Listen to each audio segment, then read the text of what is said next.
शुरुआत से मैं बता रहा हूँ, थोड़ा ध्यान से सुनना, ठीक है।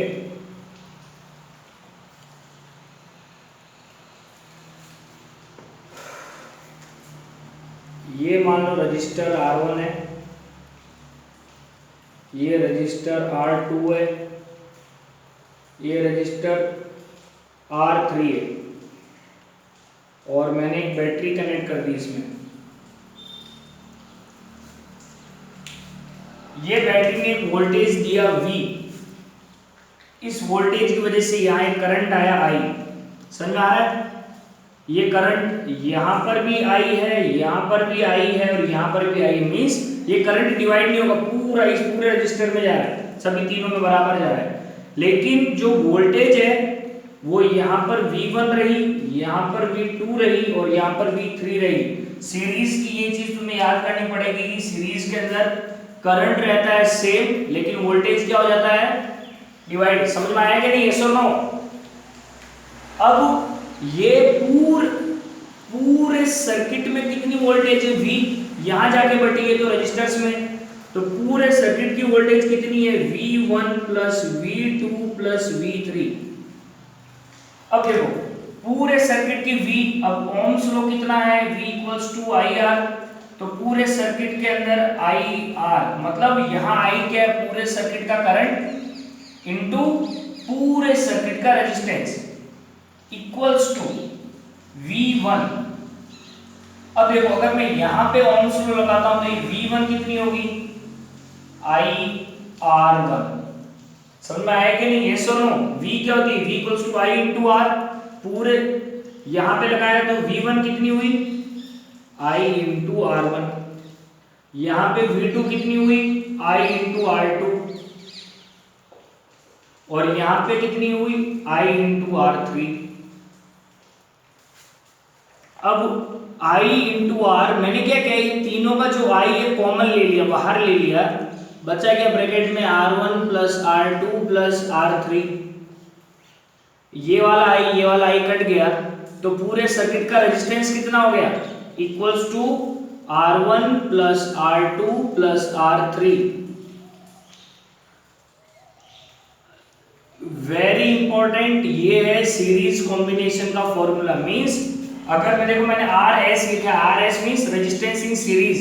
अगर तुम सीरीज में कनेक्ट करते हो रजिस्टर्स को तो उनका रेजिस्टेंस ऐड हो जाएगा। समझ में आया कि नहीं, यस और नो। मतलब अगर मान, क्यों नहीं बन सकता, जैसा सर्किट बनाना है वैसा सर्किट बना दो। अरे तुम लोगों ने 4 में नहीं देखा, काका लोग थामले में हजारों करोड़ों वायर डाल देते हैं, वो सीरीज पैरेलल सब आड़ा टेढ़ा मिक्सअप हो जाता उसमें। अब देखो एग्जांपल देता हूं, अगर मान लो ये रजिस्टर 6 ओम का है, ये रजिस्टर 2 ओम का है, और ये रजिस्टर भी अगर 2 ओम का है, तो पूरे का कितना कॉम्बिनेशन हो जाएगा, 6 प्लस 2 दैट इज 10 ओम। समझ में आया कि नहीं, यस और नो। रजिस्टर अगर सीरीज में कनेक्टेड है तो उनका रेजिस्टेंस ऐड हो जाता है। और एक और चीज याद रखना, अगर तुम रजिस्टर सीरीज के अंदर ऐड करते हो तो जो टोटल रेजिस्टेंस निकलेगा वो हमेशा सबसे बड़े वाले से भी बड़ा होगा। यहाँ सबसे बड़ा कौन सा है, 6 ओम, तो जो तीनों को ऐड करने के बाद आएगा वो 6 ओम से ज्यादा ही होगा, 10 ओम। समझ में आया कि नहीं, यस और नो। मतलब अगर तुमको रेजिस्टेंस बढ़ाना है, अगर तुमको रेजिस्टेंस बढ़ाना है सर्किट में, तो कैसा कॉम्बिनेशन करोगे, सीरीज। अब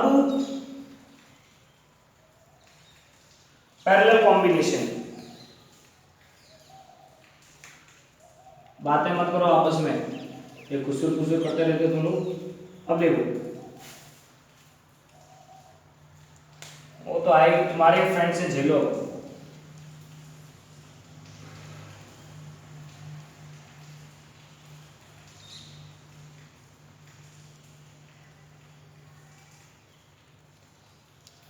देखो हाँ हाँ जीवित हूं, सुनाई दे रही मेरी आवाज, आ रही है, यस और नो। अब देखो मैंने 3 रजिस्टर लगा दिए पैरेलल। पैरेलल का मतलब क्या होता है, सभी रजिस्टर्स का एंड पॉइंट और बिगिनिंग पॉइंट कॉम्बाइंड है, सबका जो पॉइंट है वो कॉम्बाइंड है, सेम। समझ में आया? देखो अब रजिस्टर पैरेलल के अंदर उल्टा होता है। मान लो कि इस पाइप से अगर पानी जा रहा है तो ये पानी 3 पाइप में बढ़ जाएगा, यस और नो? तो ये रही मेरी वोल्टेज, इसकी वजह से हुआ करंट आई, लेकिन याद रखना करंट अब बढ़ जाएगा। सीरीज के अंदर करंट बढ़ा था कि वोल्टेज बढ़ी थी, जल्दी बताओ। सीरीज के अंदर कौन सी चीज बढ़ गई थी, वोल्टेज बढ़ी थी या करंट बढ़ा था? यस, याद रखना सीरीज के अंदर वोल्टेज बढ़ी थी और इसके अंदर कौन बढ़ गया, करंट। यहाँ I1 आ गया, यहाँ I2 आ गया और यहाँ I3। लेकिन जो वोल्टेज है वो तीनों के अंदर सेम ही रहेगी, V V V। ये रेजिस्टेंस R1, ये R2, ये R3। फिर से बता देता हूं, सीरीज से उल्टा है ये। सीरीज के अंदर वोल्टेज डिवाइड हुई थी, ठीक है, और पैरेलल के अंदर कौन डिवाइड हो रहा है? अब देखो सीरीज के अंदर क्योंकि वोल्टेज डिवाइड हुई थी तो मैंने क्या किया था, V = V1 + V2 + V3। ऐसे इसके अंदर करंट डिवाइड हो रहा तो मैं क्या ऐड करूंगा, कैपिटल I, पूरे सर्किट का करंट = I1 + I2 + I3। समझ में आएगा नहीं, यस और नो? ठीक है, तो पूरे सर्किट का करंट = I1 + I2 + I3। अब एक बात ध्यान दो, ओम्स लॉ के हिसाब से V = IR, R की तरफ लेके जाऊंगा डिवाइड हो जाएगा, V/R = I। तो देखो अब I की जगह में क्या लिख दूंगा, V/R। पूरे सर्किट का करंट = पूरे सर्किट का वोल्टेज अपना पूरे सर्किट का रेजिस्टेंस। I1 क्या होगा, I1 होगा V/R1, तो मैंने लिख दिया V/R1। I2 क्या होगा, V/R2, एंड R3 क्या होगा, V/R3। ठीक है, अब मैंने V ले लिया कॉमन, तो यहां उसमें क्या लिया था मैंने कॉमन, I, इसके अंदर क्या लिया मैंने कॉमन, V। तो 1/R, इस पूरे तीनों में से मैंने V कॉमन ले लिया तो बचा 1/R1 + 1/R2 + 1/R3। ये V कट गया तो बचा क्या, 1/R = 1/R1 + 1/R2 + 1/R3। ये है पैरेलल कॉम्बिनेशन का फॉर्मूला। पैरेलल कॉम्बिनेशन में क्या होता है, रेसिप्रोकल ऑफ टोटल, ए इधर ध्यान दो, reciprocal of total resistance equals to sum of the reciprocal of individual resistances. समझ में आया कि नहीं, यस और नो? याद रखना पैरेलल कॉम्बिनेशन के अंदर रेजिस्टेंस कम हो जाता है। ये 1 के अपॉन में आ गया, 1 के अपॉन में आने की वजह से इसकी वैल्यू कम होगी या ज्यादा होगी, कम हो जाएगी। तो याद रखना पैरेलल रेजिस्टेंस से रेजिस्टेंस कम होता है। सीरीज के अंदर जैसे रेजिस्टेंस सबसे बड़े से भी ज्यादा होगा, पैरेलल के अंदर सबसे छोटे से भी कम होगा। समझ में आया कि नहीं? मान लो अगर ये 3 ओम का है, ये 2 ओम का है और ये 1 ओम का है, तो इन तीनों का कॉम्बिनेशन जो 1 ओम है ना उससे भी छोटा होगा। समझ में आ गया, यस और नो?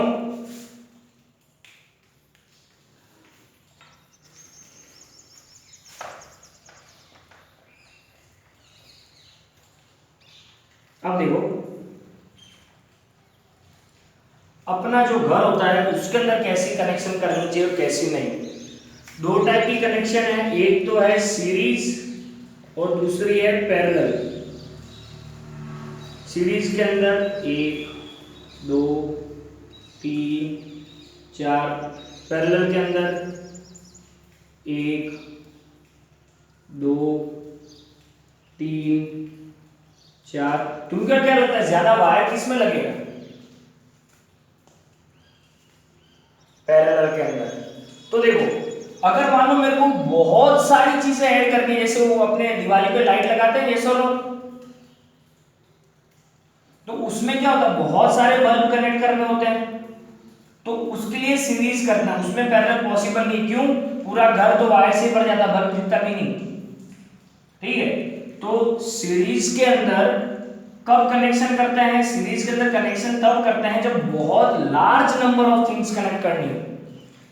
लेकिन एक नुकसान है सीरीज का।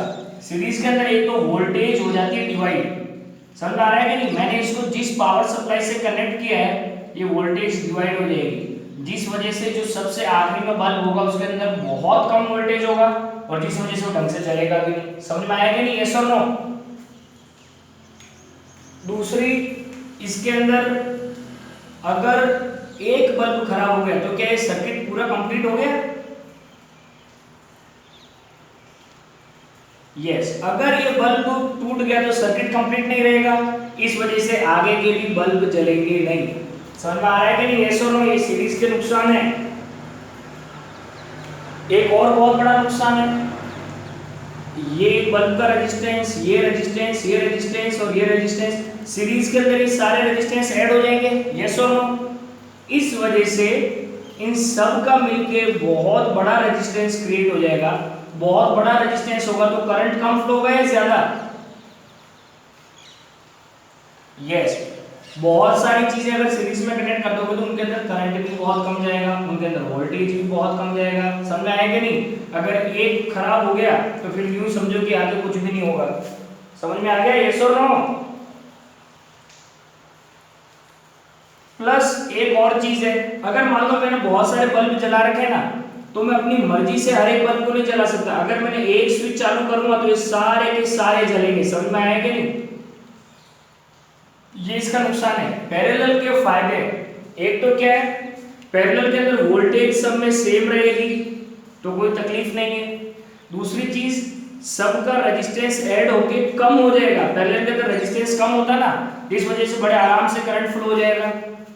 दूसरी चीज, अगर मान लो मेरे को सिर्फ ये दो बल्ब जलाने हैं तो मैं यहाँ बीच में स्विच कनेक्ट कर दूंगा तो अपनी मर्जी से कोई भी बल्ब जला सकते हैं। घर के अंदर पैरेलल कनेक्शन है, पंखा बंद करना है कर दिया, लाइट चालू करनी कर दी, यस और नो। लेकिन अगर सीरीज कॉम्बिनेशन होता ना तो घर का हर एक चीज चला कर रखनी पड़ती, टीवी भी चालू करनी पड़ती, पंखा भी चालू करना पड़ता, एक भी चीज बंद होती तो सब कुछ बंद हो जाता। समझ में आया, यस और नो। इसके फायदे और घाटे, अपने घर के अंदर पैरेलल कॉम्बिनेशन होती है, पैरेलल कॉम्बिनेशन।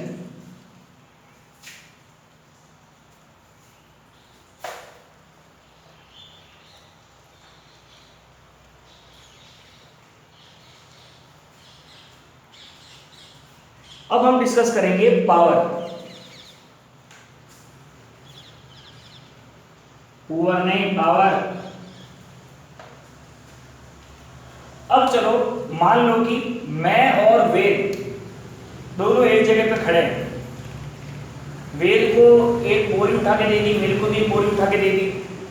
वेद तो क्योंकि स्ट्रॉन्ग लड़का है इसने तुरंत उठाया और जाके बोरी रख के आ गया। मैं धीरे धीरे मरे मरे की तरफ जा रहा हूं, तो पावर किसमें ज्यादा है?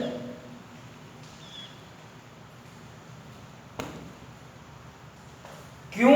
क्योंकि जो काम मैंने किया उतना ही काम वेद ने किया, लेकिन वेद ने बड़ी जल्दी कर लिया, कम टाइम के अंदर। मैंने ज्यादा टाइम लिया, मेरी पावर कम, वेद की पावर ज्यादा। तो एक बात याद रखना, what is power? Power is the rate of work done, या फिर power P equals to W/T, कितना काम कितने टाइम में किया। समझ में आया कि नहीं, यस और no? Work upon time, work की यूनिट होती है जूल, टाइम की यूनिट होती है सेकेंड, तो power equals to joule per second. इसी यूनिट को वॉट भी कहते हैं। समझ में आया कि नहीं, यस और no? Power equals to joule per second, इसमें भी तुमको पावर मिलेगी और इस वॉट के अंदर भी, वॉट इसकी ऐसे यूनिट है।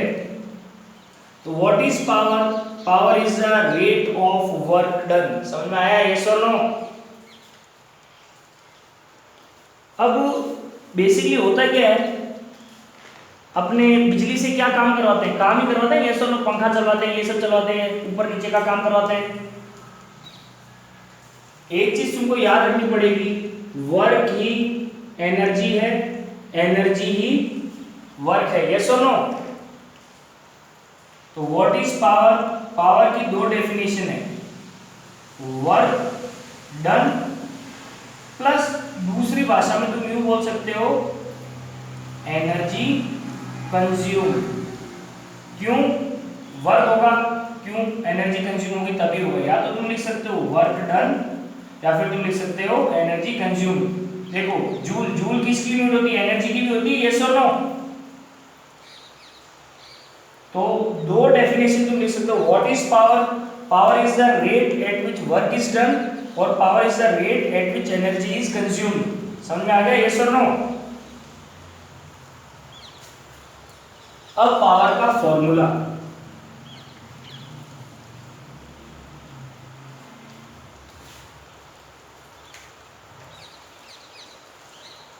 देखो ये फॉर्मूला याद है, V equals to I R, Ohm's law, V equals to W by Q. यार फॉर्मूला याद है ना, यस और no, potential work done upon charge, I equals to Q by T, current equals to charge upon time, yes और no. अब देखो power क्या होती है, वर्क अपॉन टाइम। मैं यहां से वर्क का फॉर्मूला ले रहा हूं, ये क्यू इधर जाएगा तो क्या होगा, अरे बताया करो यार, सो रहे हो क्या। ये क्यू इधर जाएगा तो क्या होगा,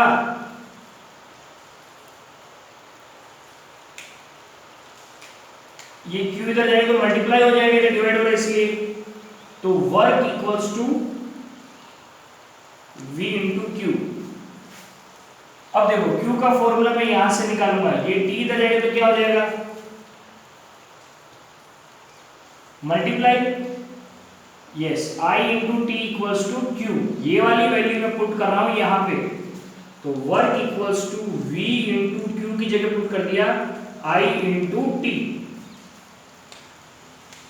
पावर क्या होती है, वर्क अपॉन टाइम। अगर मैं दोनों इक्वेशन को टाइम से डिवाइड कर दूं, इसको भी टाइम से डिवाइड कर दिया और इधर भी, इधर क्या इधर भी करना पड़ेगा, तो ये t और t कट हो जाएगा, w बाई टी कन्वर्ट हो जाएगा पावर में, p इक्वल्स टू vi। रट लो फॉर्मूले को, रट लो, p equals to vi। So what is power, power is voltage into current, या फिर पोटेंशियल डिफरेंस इनटू करंट, या फिर पोटेंशियल डिफरेंस का v इनटू a।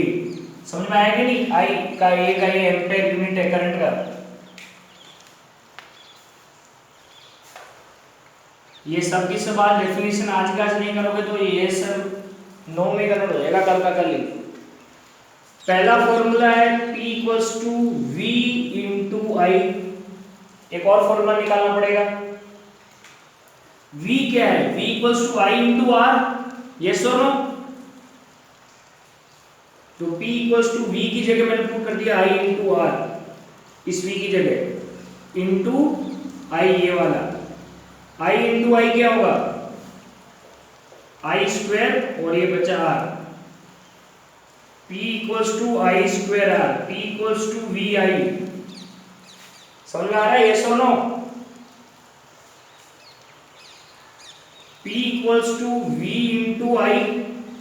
अब इस फॉर्मूले से फिर से मैं I निकालूंगा, ये I क्या है, I equals to V by R, ये R इधर जाएगा डिवाइड हो जाएगा तो I equals to V by R. तो V इंटू आई की जगह क्या पुट किया है, V बाई आर, ठीक है। V इंटू V, V का स्क्वायर अपॉन R का वैसे के वैसे, तो P equals to V square by R. ये तीन फॉर्मूले तुमको रटने ही है, P equals to V I, P equals to I square R, P equals to V square R। समझ में आ गया, यस और नो। पावर को तुम वोल्टेज और करंट के फॉर्म में लिख सकते हो, पावर को तुम किसके अंदर लिख सकते हो, करंट और रेजिस्टेंस के फॉर्म में लिख सकते हो। पावर को तुम वोल्टेज और रेजिस्टेंस, मतलब तुम पावर को करंट, रेजिस्टेंस और वोल्टेज, इन दोनों मतलब इन तीनों में से भी किसी के दो फॉर्म में लिख सकते हो। समझ में आया कि नहीं, यस और नो। ये रट लो, एक ही फॉर्मूला बहुत जरूरी, P equals to VI equals to I square R equals to V square by R।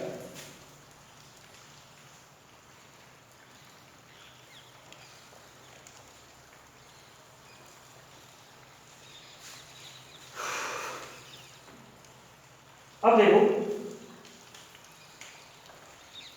Power equals to work done upon time. अपने जो घर में यूनिट आती है ना, यूनिट, पावर की यूनिट क्या है? वॉट। तो पावर क्या है?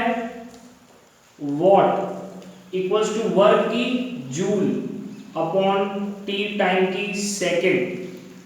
अगर ये इधर जाएगी मल्टीप्लाई हो जाएगी, मतलब अगर मैं टी को इधर ले जाऊं मल्टीप्लाई हो जाएगा, तो power into time equals to work.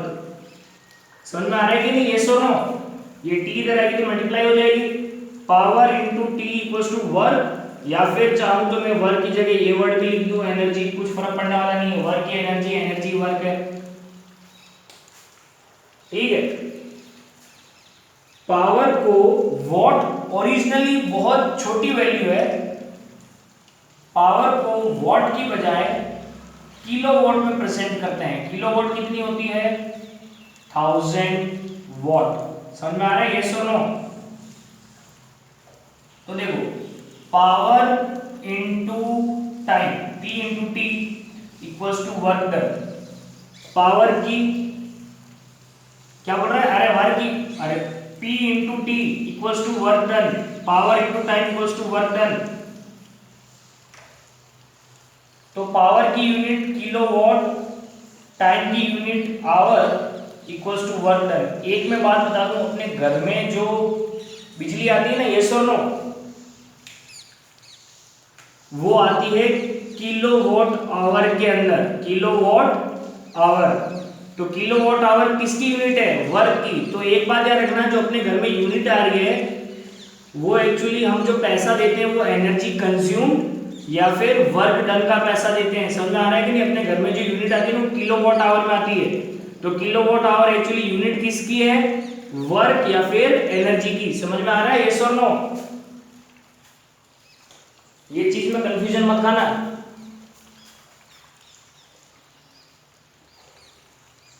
अब देखो, 1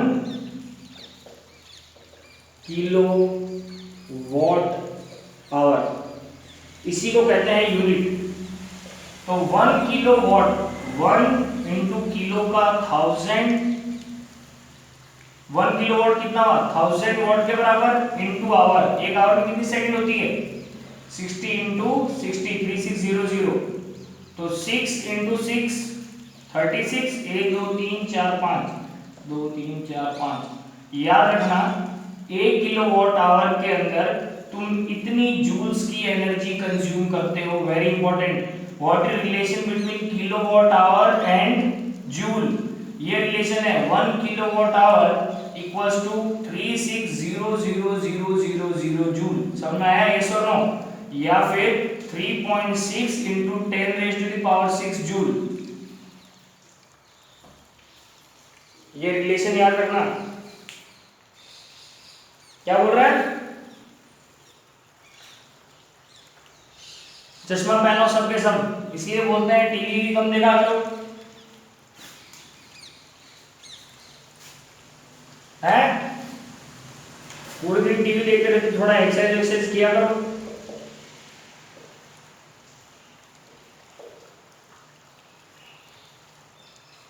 अब देखो हीटिंग इफेक्ट। अगर किसी भी कंडक्टर के अंदर से करंट पास होता है तो याद रखना वो करंट 3 इफेक्ट दिखाता है। कौन सा इफेक्ट?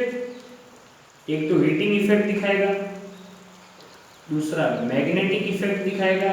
तुमको पता है ना, किसी करंट के अंदर, कंडक्टर के अंदर से करंट पास होता है तो मैग्नेट की तरह वर्क करता है। इलेक्ट्रोमैग्नेट नाम सुना ना? प्लस प्लस केमिकल इफेक्ट दिखाएगा। अब मैग्नेटिक इफेक्ट तुम्हारे नेक्स्ट चैप्टर में, वो तो सिलेबस से उड़ गया। केमिकल इफेक्ट तुम्हारा 11th 12th साइंस में आएगा। अपने को फिलहाल पढ़ना है कौन सा effect? Heating effect. Current actually heating effect दिखाता है। अब देखो होता क्या है, जब करंट पास होता है तो इसके इलेक्ट्रॉन्स आपस में टकराते हैं, प्लस उनके बीच में क्या होता है? फ्रिक्शन। जब भी कोई दो चीज टकराती है, फ्रिक्शन होता है, तो उसके बीच में क्या प्रोड्यूस होगा? अरे तुम लोग, तुम्हारा फ्रिक्शन करोगे तो हाथ में क्या प्रोड्यूस होगी? तो याद रखना ये करंट फ्लो होगा तो 110% क्या प्रोड्यूस करेगा वो हीट। क्यों? करंट एक फ्लो की वजह से, मूवमेंट की वजह से। और अगर किसी भी चीज का मूवमेंट हो रहा है तो 110% क्या चीज रिलीज होती है? हीट। अपने टीवी देखते हैं, बहुत देर तक गर्म हो जाती है, यस और नो? अब होता क्या है basically, P equals to VI P W by T equals to V into I। ये T उधर जाएगा तो क्या होगा? मल्टीप्लाई हो जाएगा। W equals to V into I into T। V क्या होता है? V equals to I R, यहाँ मैं V की जगह पुट करूँगा I R, तो W equals to I R into ये वाला I इंटू ये वाला T, I into I square, तो W equals to I square R into T। ये वाला जो वर्क डन है ये बेसिकली कन्वर्ट हो जाता है हीट के अंदर। ये असम्पशन है ऐसा, समझ में आ रहा है कि नहीं? यस और नो? ये जो एनर्जी यूज हुई, वर्क डन हुआ, वो एक्चुअली हीट प्रोड्यूस करने में लग जाता है। तो H heat equals to I square R T, very important, इसको जूल्स लॉ ऑफ हीटिंग कहते हैं। Joule's law of heating, H heat equals to I square into R into T। समझ में आया? यस और नो? अब देखो जो हीट प्रोड्यूस होती है वो H equals to I square R T, मतलब हीट डिपेंड करती है करंट के स्क्वायर के ऊपर, हीट डिपेंड करती है रेजिस्टेंस के ऊपर, और हीट डिपेंड करती है टाइम के ऊपर। मतलब अगर किसी चीज के अंदर से हीट करंट ज्यादा होगा तो हीट ज्यादा होगी। समझ में आ रहा है कि नहीं? अगर मैं करंट को डबल करूंगा तो हीट 4 टाइम्स ज्यादा हो जाएगी, स्क्वायर, करंट का स्क्वायर। समझ में आ रहा है कि नहीं? यस और नो? अगर मैं रेजिस्टेंस बढ़ाऊंगा तो हीट बढ़ेगी। इसीलिए मैं बता देता हूं, इसीलिए जो अपना कॉपर का वायर होता है ना जिसमें से करंट पास होता है, वो तो गर्म नहीं होता। क्यों? उसका रेजिस्टेंस कम होता है। लेकिन जो रॉड होती है और ये जिससे हम अपने आयरन वायरन करते हैं, उन सब के अंदर जो मेटल यूज होता है उसका रेजिस्टेंस ज्यादा होता है, जिस वजह से हीट भी क्या होगी?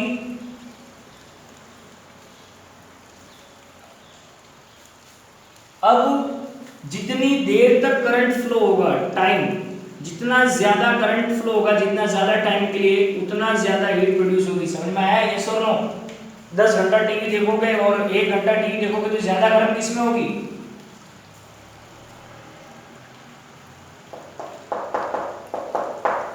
यस यस, आवाज कट कट के आ रही है।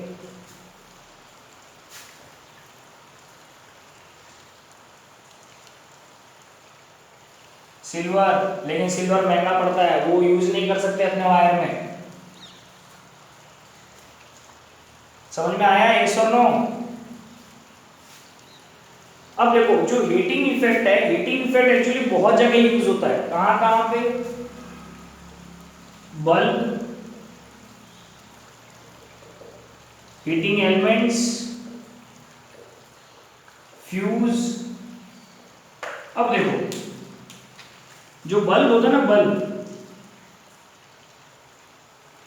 उसके अंदर एक वायर होता है टंगस्टन।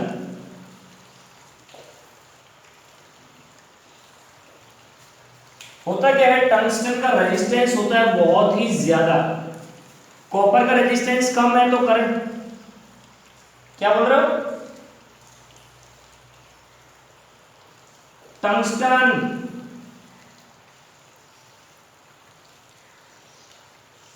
जब कॉपर वायर से करंट आया, क्योंकि कॉपर का रेजिस्टेंस कम है तो हीट भी कम प्रोड्यूस होती है, लेकिन टंगस्टन जो वायर है उस मेटल का रेजिस्टेंस बहुत ज्यादा है।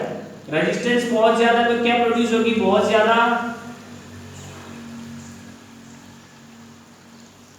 बहुत ज्यादा हीट प्रोड्यूस हुई, इस वजह से ये शाइन करने लगता है। समझ में आया? यस और नो? प्लस बल्ब के चारों तरफ कांच में एक गैस डाली होती है, नॉन रिएक्टिव गैसेस, आर्गन। क्यों? अगर ज्यादा टेम्परेचर में दूसरी गैसेस हुई जैसे कि ऑक्सीजन, तो ये उनके साथ रिएक्ट करके ऑक्सीडाइज कर जाएगा। इसलिए बल्ब के अंदर ही नॉन रिएक्टिव गैसेस डालते हैं आर्गन जैसे, क्यों? ताकि हाई टेम्परेचर पे उनसे रिएक्ट ना कर जाए। समझ में आया? यस और no? Plus heating elements, iron होती है ना, आयरन इस्त्री करते हैं कपड़े वाली, उसके अंदर भी जो मेटल होता है उसका रेजिस्टेंस बहुत ज्यादा होता है, तो बहुत ज्यादा रेजिस्टेंस की वजह से हीट प्रोड्यूस होती है, जिस वजह से अपनी चीजें गर्म हो जाती है। अब last topic fuse, very important. एक कितनी टाइम बाकी है मीटिंग में?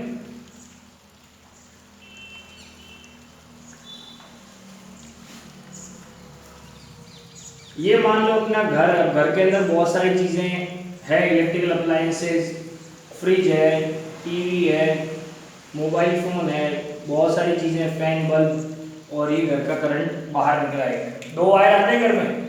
होता क्या है, घर के बाहर एक फ्यूज कनेक्टेड होता है। फ्यूज के अंदर स्पेशल वायर होता है जिसका रेजिस्टेंस होता है हाई, और ये वायर होता है बहुत ही ज्यादा पतला। होता क्या है, कई बार अगर पीछे से पावर सप्लाई में ज्यादा करंट आएगा, तो देखो ज्यादा करंट आएगा तो हीट क्या होगी? अरे जल्दी बोलो। ज्यादा, तो जैसे ही ज्यादा हीट होगी, ये क्योंकि वायर बहुत ही पतला है, ज्यादा हीट की वजह से पिघल के टूट जाएगा। तो जैसे ही टूट जाएगा अपना सर्किट टूट जाएगा, यस और नो, और घर के अंदर करंट जाएगा नहीं, जिस वजह से अपने सारे के सारे इलेक्ट्रिकल अप्लायंसेस बच जाएंगे। समझ में आया? यस और नो? बहुत लोग क्या करते हैं, 10th वाले बच्चे खुद को हीरो समझने के लिए घर में फ्यूज उड़ता है ना, तो एक कोई भी नॉर्मल वायर लगा के लो थैंक यू, एक्चुअली लो थैंक यू, लेकिन अगली बार करंट आएगा ना, तो ये पिघलेगा नहीं और घर के सारे की सारी चीजें जल जाएगी। समझ में आया? यस और नो? ठीक है, एक बार तुम्हारा फ्रंट कैमरा चालू करो, फ्रंट कैमरा।